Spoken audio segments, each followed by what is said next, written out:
I'm Ellie Bland, and as of November the 6th last year, I had quite a bit of persecution from the media, all over an email that I never sent, and neither was I ever asked if I did send it, except by the media. The very party that suspended me, the Conservative Party, never asked me if I sent it, and after a while everything quietened down. Until February this year, when several months had passed and the police decided I was to be interviewed, but I was only invited for interview as to whether I could answer some questions as I'd upset a member of the public, apparently, whilst being interviewed on TV.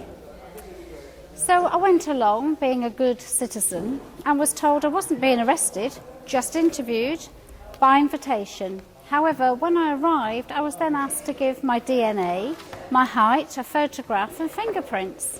And when I questioned why, they said that it was something that was just a matter of course and everybody does this these days. CPS would need it should it go to court.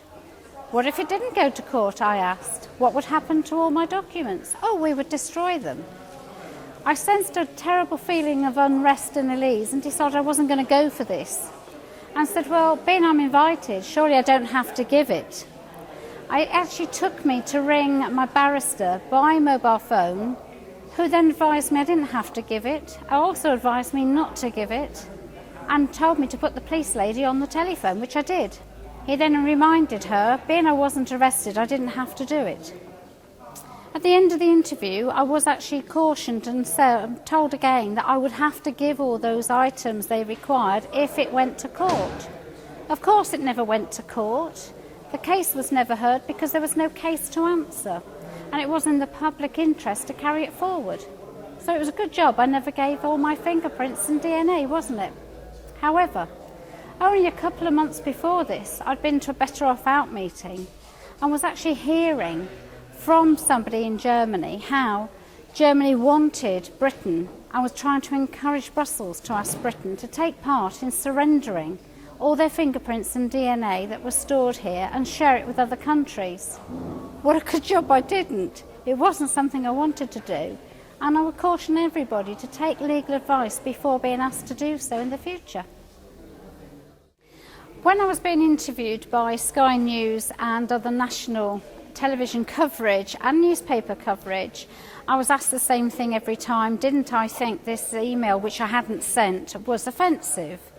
And considering that they all published it on the news and in the newspapers, was actually putting it in the face of everybody.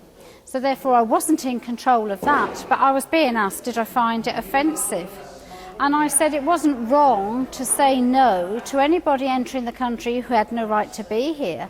And likewise, it wasn't wrong to say no if we had no room to be able to sustain any extra people coming in, let alone our own communities.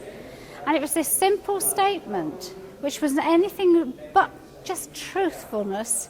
I was then being told I had to go to the police station, give my fingerprints and DNA because I'd upset one person, who was the person that wasted vital police resources, using up their time, effort and money, CPS time, effort and money, and my time, effort and money. But no one ever apologised to me. So although she felt I offended her, I actually became the victim for just telling the truth. And I would encourage anyone else who's had similar problems as this to alert the public into their rights and what they shouldn't have to give.